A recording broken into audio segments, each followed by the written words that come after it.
চা বাগান, লেকের স্বচ্ছ জলরাশি, সাথে শাপলা, সব মিলিয়ে যেন ক্যানভাসে আঁকা সুন্দর ছবি। সভ্যতা, ঐতিহ্য, সংস্কৃতি, পথে পথে নানা সৌন্দর্য, তার মাঝে মাধবপুর লেক যেন প্রকৃতির নিজ হাতে তৈরি মায়াবী স্বর্গ।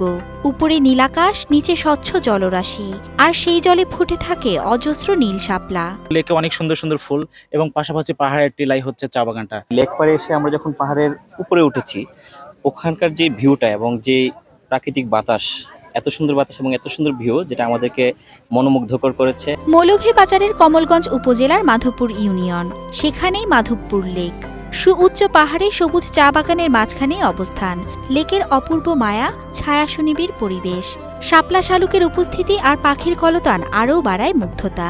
বাংলাদেশের যে অপরূপ সৌন্দর্য, যে সবুজের সৌন্দর্য যেটাকে বলা হয়, এই শ্রীমঙ্গল, সিলেট, এখানে তাই ফুটে উঠেছে। পাহাড় এমনিতে আমার ভালো লাগে, বাট এই জায়গাতে প্রথম এসে আমার আরো বেশি ভালো লাগতেছে। চায়ের বাগানের পরিবেশটা অনেক সুন্দর, ফ্যামিলি নিয়ে আসছি ঘুরতে, মোটামুটি পয়সা উসুল অবস্থা আর কি।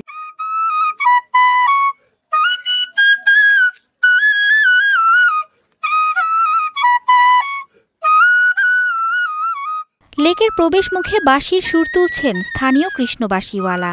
তার বাঁশিতে প্রেম, বিরহ আর মিলনের সুর শুনে মুগ্ধ হচ্ছেন আগত পর্যটকরা। খুশি হয়ে যে যা দেন তাতেই চলে সংসার। বাঁশি বাজে মানুষকে আনন্দ দেই, বাঁশি বিক্রি করি। এই বাঁশি ব্যবসা করে কিন্তু আমার সংসার চরিত্র ব্যবসায় আমি সংসার চলাই। লেক সহ মৌলভীবাজার ঘুরতে পর্যটকদের ভরসা সিএনজি সহ চাঁদের গাড়ি। বছরের এই সময়টায় বেড়েছে দর্শনার্থীদের ভিড়, তাই বেড়েছে আয় রোজগার। খবর থাকি ফেব্রুয়ারি পর্যন্ত আমরা এই সিজনটা হইলো বেস্ট, মানে এই সিজনটার মাঝে ছুটি থাকে, স্কুল বন্ধ, পূজার বন্ধ, আর কত জাতের বন্ধ দিয়া পর্যটক নামে বেশি, ও দিয়া আমরা মনে করেন সারা বছরের মাঝে এই বছরটার মাঝে এই কয়েকটা দিনের মাঝে আমরা মনে করেন সারা বছর রুজি উঠি যাই। মাধবপুর লেকে দীর্ঘদিন ধরে হয়নি বড় কোনো উন্নয়ন, নেই ওয়াকওয়ে, সিঁড়ি না থাকায় বৃষ্টি হলে পাহাড়ে উঠতে গেলে পর্যটকরা ঝুঁকিতে পড়েন।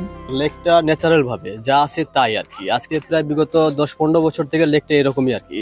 আমরা চাচ্ছি যে আমাদের মাধবপুর লেকটা একটু উন্নত করুক। মাধবপুর লেকের গেটে পর্যটন তথ্যকেন্দ্র স্থাপন এবং কমলগঞ্জের যে স্থানীয় বিভিন্ন পণ্য রয়েছে, ক্ষুদ্র নিগোষ্ঠী সহ অন্যান্যদের, এগুলোর প্রদর্শনীর জন্য আমরা ক্ষুদ্র নিগোষ্ঠীদের পণ্য প্রদর্শনীর একটি নির্দিষ্ট স্থান আমরা তৈরি করে দিব।